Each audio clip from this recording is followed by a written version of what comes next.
Doctor साहब, IMF mission और पाकिस्तान की मुआशी टीम के दरमियान मुज़ाकरात का पहला दौर खत्म हो गया है। जी, मैं बात ही कर रहा था कि पाकिस्तान की डिसाइसिव पोजीशन है दुनिया में आने वाली कई दहाइयों तक। ये अरेंजमेंट नहीं कर पा रहा मामलात को। आपको बेस्ट ऑफ द बेस्ट इस वक्त लोग चाहिए जो आपके फॉरेन मिनिस्टर हो, जो वहां पर इन लोगों से मार्को रूबियो से भी बात कर सकें और वांग यी से भी बात कर सकें और उसके सर्जेई लेवरोव से भी बात कर सकें। वो आपको लोग चाहिए। तो best of the best foreign office के लोग आपके मौजूद हैं, फॉरेन सेक्रेटरीज हैं, पॉलिटिशियंस हैं बड़े जबरदस्त। वो आपके पास हर किस्म के लोग हैं। इस अरेंजमेंट में नहीं है। आपको सख्त गीर दुनिया से बात करनी है, एक सख्त मौकफ जो आपका वाज़ेह तौर पे सामने आ जाए। हर जगह पर ही एक किस्म का। तो अगर वो चाइना हॉक्स आ रहे हैं वहां पे, तो फिर पाकिस्तान की पोजीशन क्या है? आप कहां पे हैं इस वक्त? तो ये पूरा सेटअप जो है, इसने या तो जाएगा या अरसर नौ इसमें ये फंस गए ना। अंदरूनी महाज इतने खोल लिए हैं, इतने खोल लिए हैं। एक मतलब एक आईनी जज होंगे, एक आईनी कोर्ट होगी, एक आईनी बेंच होंगे, एक पता नहीं सेशन कोर्ट होगी, फिर पता नहीं खुदा का पूरी रियासत पूरे लोगों को थका दी है, जहनी तौर पे मफलूज कर दी है, लोग पागल कर दिए लोगों को। टैक्स होगा, ये नाफिज करेंगे, वो नाफिज करेंगे, फिर शक्लें आती हैं टीवी में। मतलब क्या मैं बात करूं, कुछ लोगों के अलावा बाकी लोग कन्विक्टेड, मतलब जेलों से निकले हुए जमानतों पे मुकदमे चल रहे हैं। वो टैक्स रिफॉर्म्स करेंगे, वो तालीम को ठीक करेंगे, वो ये कर ओ भाई या तो इन्हीं जमातों में से यही जमातें हैं ना। वो पीटीआई का भी यही हाल है। वो पीटीआई में भी चूंकि वही हुआ ना कि वो प्रेस कॉन्फ्रेंस कर ली तो बच गए, नहीं हुए तो फंस गए। तो मतलब अजीब एक रौला पड़ा हुआ है। इस पूरे रौले को जो मैं बार बार कह रहा था कि इस इंतशार को खत्म करें, सोशल अनरेस्ट। आपके लोग तो खड़े हो ना आपकी क़यादत के साथ। अब वो क़यादत के का पता ही नहीं है पॉइंट ऑफ व्यू, वो नुक्ता नजर ही नहीं पता। वो पूछो भाग जाते हैं, वो पूछो उधर से भाग जाते हैं, उधर भाग जाते हैं। मतलब कोई जवाबदेही नहीं है। और करप्शन जो है वो लीगल हो चुकी है और क्राइम बढ़ता जा रहा है। इसलिए ये सेटअप जाएगा क्योंकि पाकिस्तान बतौर रियासत उसने बड़े मजबूत फैसले करने हैं। आपने वेस्ट के साथ भी रखना है अपने आप को ठीक, आपने चाइना के साथ भी ठीक रखना है, आपने रशिया के साथ पूरा एक पूरी बिसात लिपटने जा रही है। ये लोग तो बात ही नहीं कर सकते उनमें से किसी से। ये तो मतलब मैं क्या बात करूंगा, ठीक है ना। अच्छा, अब उसमें इशू ये सारा कि ये एक नया सेटअप, इसमें चाइना कैसे अप्लाई करेगा। ये मुल्क जो हैं, जो यूरोप के मुल्क हैं, जो कि इससे परेशान होंगे, क्या वो चाइना की तरफ देखेंगे? क्योंकि ये तो चाइना हॉक्स है ना। तो ये कि चाइना हॉक बन जाएंगे सारे यूरोप, या जो अरब ममालिक हैं वो चाइना हॉक बन जाएंगे? ऐसा तो नहीं होने जा रहा। तो वो सारे जो है वो चाइना की तरफ देखेंगे, चाइना से बेनिफिट उठाएगा। अच्छा, चाइना हॉक्स हैं अगर, तो वो इंडिया को फिर चाहेंगे कि इंडिया चाइना के अगेंस्ट खड़ा हो। उसमें तो कुछ नहीं मिलेगा ना। इंडो पैसिफिक में अगर जाएंगे तो इंडो पैसिफिक की तरफ जाएंगे, चाइना हॉक्स हैं, तो उसमें फिर इंडिया और चाइना के दरमियान जो है एक बर्फ पिघली है। अब अगर बर्फ पिघली है तो जो प्री 2020 जो वहां पे चाइना आ गया था, मेरा ख्याल है, मुझे नहीं पता, बहरहाल जयशंकर जी वहां पे अच्छे उनके एक वजीर खारजा हैं, उन्होंने मिसरीड किया। क्या हुआ ये दोकलाम में, जो Indian prime minister Modi Xi Jinping को समझ नहीं पाए, पढ़ नहीं पाए। चाइना कभी कभी कभी कभी अपने जो उनकी टेरिटोरियल, उनकी जो ये सेंचुरी ऑफ ह्यूमिलिएशन में जो कॉलोनियल पावर्स ने आके उनके साथ किया, वहां पे उनके महलात को आग लगाई गई, उनकी बंदरगाहों को जला दिया गया, उनके लोगों का कत्लेआम हुआ, और फिर उसमें से चाइना इमर्ज हुआ है।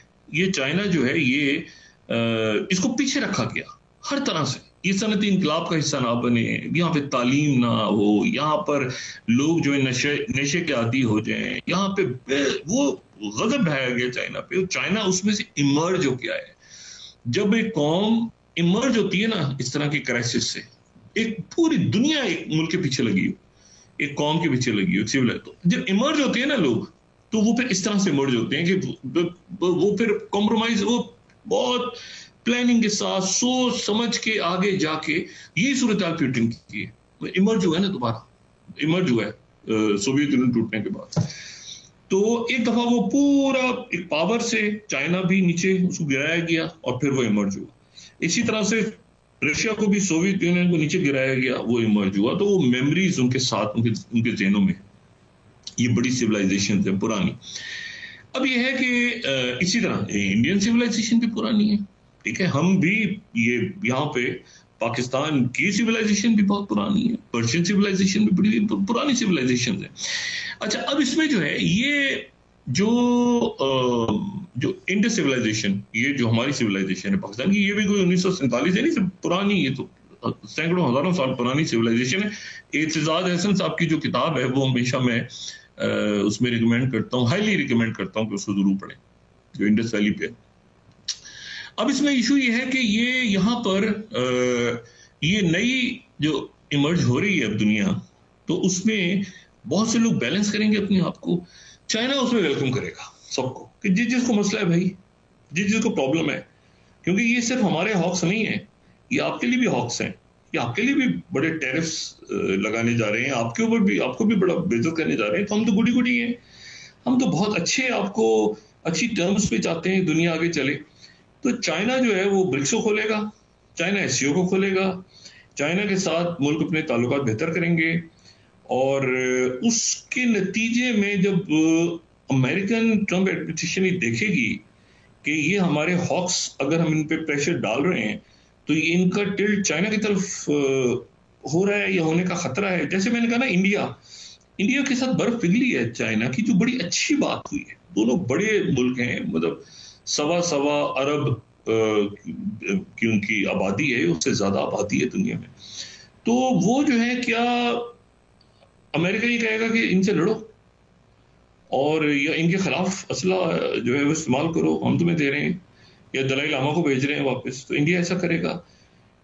आज तो वहाँ पे मौजूद हैं उनके रशिया के जो हैं वो मेरे ख्याल से सीनियर उनके अहदेदार हैं, वाइस प्रेसिडेंट या ऐसे कोई, तो उनका सेकंड बड़ा ट्रेड पार्टनर है गालिबन रशिया। तो इंडिया कैसे बैलेंस करेगा? तो ये कैसे करेंगे, इंडिया कैसे बैलेंस करेगा? क्या इंडिया उलझेगा चाइना से अमेरिका के लिए? क्या इंडिया जो है वो उलझेगा, और उलझेगा तो फिर क्या उसकी कॉन्सिक्वेंसेस क्या होंगे? क्या मुनासिब हो गया? क्या अमेरिका अपनी ट्रूप्स उतार देगा वहां पे इंडिया की मदद करने के लिए? क्या ऐसा होने जा रहा है? तो ये जो दुनिया है, अब उसमें मैंने आपसे कहा ना कि पाकिस्तान का सेटअप तो बिल्कुल ही एक फारिग सेटअप है, ये अरेंजमेंट तो फारिग है। इस बेस्ट ऑफ द बेस्ट लोग दुनिया में से, मैं कल भी बात कर रहा था कि ये हम अपने ये जो फोर्थ या फिफ्थ इंडस्ट्रियल रेवोल्यूशन है, सॉरी, इसमें जो है, इसमें अगर हम अपने स्टार्टअप्स को, अपने यूथ को, अपनी खवातीन को, अपने बैंकर्स को, अपने बिजनेसमैन, अपने बाकी लोगों को, अगर अपने किसानों को, अपने डॉक्टर्स को, अपने हर किस्म के कारोबार से, इवन फैशन, अपने इन सारे लोगों को हम इनकरेज करते पिछले चंद सालों में कि ये इस इंडस्ट्रियल रेवोल्यूशन से फायदा उठाएं। अब भी वक्त नहीं है, मतलब अभी भी वक्त है, सॉरी, अभी भी वक्त है कि ये उससे फायदा उठाएं। तो ये जो स्टार्टअप्स हैं, यही इनको इनकरेज किया जाता तो यही बिलियंस ऑफ डॉलर्स लेके बाहर से आ जाते मुल्क में, कोई बिजनेस फ्रेंडली माहौल इनके लिए होता। जब ये कहा जाएगा कि जिसने मुंह छोड़ के जाना है जाए यहां से, ठीक है, और छोड़ के चला जाए, हमारी सेहत पे कोई असर नहीं पड़ता, क्योंकि हमारे बाल बच्चे भी बाहर हैं, लेकिन वो ऐसे कर रहे हैं, ये जाके धक्के खाएं, ये पकड़े जाएं वहां पे जेलों में, डिपोर्ट हो जाएं। अगर ये सोच हो हमारी एलीट की, जो कि घटिया तरीन सोच पीछे की तरफ से मेरे सामने आई है, तो फिर मेरा ख्याल है कौमें अपने लोगों पे इत्तेमाद करती हैं, और खासतौर पर जो ओवरसीज पाकिस्तानीज हैं वो आपका सरमाया होते हैं। तो अगर ये कहा जाए कि जाओ, निकल जाओ यहाँ से, ये मुल्क से हमारी चरागाह है, हम तो ये, तो मैंने कहा ना, ये छोड़ दें इनके, तो ये तो अरेंजमेंट सारा गया, फारिग हो गया। ये ना चाइना से बात कर पा रहा है, ना अरब मुल्कों से बात कर पा रहा है, ना ये अमेरिका से बात कर पा रहा है, और आने वाले दिनों में बिल्कुल ही नहीं कर पाएगा। और ना ये किसी ब्लॉक का हिस्सा बनने का इनको सीरियस है, ये सीरियस है, ना ओन करता है इनमें से कोई। तो या तो ये है कि पॉलिटिकल पार्टीज के अंदर से वो शख्सियात उठें। मैं हमेशा बात करता हूँ शरीर रहमान साहिबा की, हिना रब्बानी खर साहिबा की, रजा रब्बानी की, और बहुत से लोग पाकिस्तान पीपल्स पार्टी में अच्छे मौजूद हैं। यहाँ जो मौजूद है मुस्लिम लीग नून में, वो तो जाहिर है कि जरा सी बात करते हैं थोड़ी सी, वहाँ थोड़ी बहुत जमहूरियत पीपल्स पार्टी में थोड़ी बहुत शायद नजर आ जाती है कहीं, लेकिन बहुत ज्यादा नहीं आती। यहाँ तो जरा सी कोई बात करता है तो फारिग हो जाता है, शाहिद खान अब्बासी साहब की तरह या मिफ्ता इस्माइल की तरह या बाकी लोगों की तरह। बाकी पीटीआई जो है वो अब उलझी हुई है अपने आपस के मामलात में। उनके मुख्तलिफ रहनुमा जो है आपस में लड़ रहे हैं, ये सब कुछ कर रहे हैं, लेकिन ये है कि ये कंटिन्यू तो इस तरह नहीं रह सकता। ये इंतशार वगैरह मुल्क में अगर ज़्यादा फैलता है तो उसका फ़ायदा तो हमें नहीं हो रहा। सिक्योरिटी के मसाइल बहुत हैं, बलूचिस्तान में क्या हो रहा है, बाकी जगहों पे सोशल अनरेस्ट है। आप ये देखें कि इस वक्त जाके आप कह रहे हैं कि बिजनेस लोग लेकर आए, ये तो अलग है ना कि टैक्स कितने लगा रहे हैं आप, और ये तो अलग है कि आप उनको कितना करप्ट अनासर उनको पहले पकड़ लेते हैं, एयरपोर्ट से उठा लेते हैं और उनसे पैसे पहले मांगते हैं, और फिर उनको बिजनेस फ्रेंडली तो छोड़ दें। इशू ये है कि आप उनको हवा भी नहीं दे सकते, पानी तो छोड़ दें, पानी का तो पता नहीं क्या हाल है, हवा ही नहीं है। स्मॉग और फॉग और ये और वो और बीमारियां लोगों को, तो इसमें आप कह रहे हैं इन्वेस्टमेंट करें आके। वो वही बात ही है कि सारा पैसा खाया गया यहाँ पे, अरबों खरबों रुपया पिछले सारा साल दहाइयों से खाया जा रहा है और मुल्क से बाहर जा रहा है, और उन मुल्कों में जा रहा है जिनके बाद आप जाके कहते हैं मैं हमारी मदद कर दूं। तो ये मेरे ख्याल से सिलसिला खत्म हो गया है। अब इसको कर, ये देखिए ना इस दुनिया में कैसे सर्वाइव करेंगे। अब ये प्रेशर आ रहा है ना, अब आना शुरू हो जाएगा थोड़ी देर में मजीद। मैं नहीं बोलूंगा, हम नहीं बोलेंगे, अवाम चुप रहेंगे, बोले बाहर से लोग कहेंगे ना कि भाई एक मिनट हट जाए जरा, आप ये चाइना या रशिया या अमेरिका या अरब ममालिक कुछ तो कहेंगे ना आपसे कि आप कुछ ठीक करें अपने मुल्क में। तो क्या ठीक करें? पब्लिक की मरम्मत करें? नहीं, पब्लिक की मरम्मत क्या करें? पब्लिक की मरम्मत तो हो रही है, आप कुछ और करें, कुछ अच्छा करें, कुछ अच्छा सोचें, कुछ अच्छा प्लान करें। आपके लिए बड़े मौके हैं दुनिया में एज अ पाकिस्तानी, लेकिन ये ना करें जो सब कर रहे हैं। तो हम खारजा पॉलिसी वही बात, नंबर पहली प्रायोरिटी हमारी अपनी इंटरनल सिक्योरिटी, एक्सटर्नल थ्रेट्स जो दहशतगर्दी की सूरत बार बार जन्म लेती है, कांस्टेंट फैक्टर है। मैं हमेशा कहता हूं हर मुल्क में दहशतगर्दी एक बहुत बड़ा क्राइसिस है, लेकिन उसको आप एक पॉलिसी उसके ऊपर डिजाइन करें कि हमने दहशत टेररिज्म को ऐसे करना है, और उसमें इकोनॉमिक टेररिज्म को सबसे ऊपर रखें। इकोनॉमिक टेररिज्म होता रहेगा, लोग गुर्बत में रहेंगे, लोग परेशान हाल रहेंगे, उनको तंग, करप्ट लोग उनके सरों पे बैठे हैं, उनको तंग कर रहे हैं हर जगह, ऊपर से नीचे तक मैसेज आता है ना कि ऊपर कौन बैठा है भाई।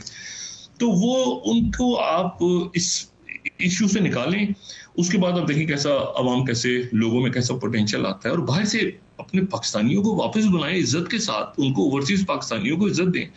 आप एक मुल्क से छोड़ के चले जाओ, मुल्क हम ये कर देंगे या फलां कर देंगे, तो ये तो मेरा ख्याल है कि अब बाहर से जो प्रेशर आने वाले हैं, मैंने सारी शख्सियत का नाम बताया आपको, और उसमें ये फैसला में करना है कि हमें किस ब्लॉक में जाना है। फॉरेन पॉलिसी बहुत इंपॉर्टेंट है।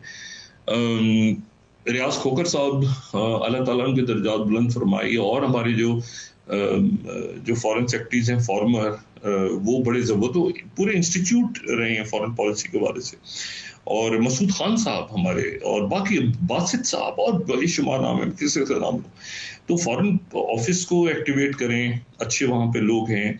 उसके बाद ये है कि जो बैंकिंग सेक्टर में, जो फाइनेंस में बेहतरीन लोग मौजूद हैं, ऐसा आदमी ना लेकर आए कोई जो बार बार आके कहे कि जी हम क्या करते हैं, हम तो फेल हो गए।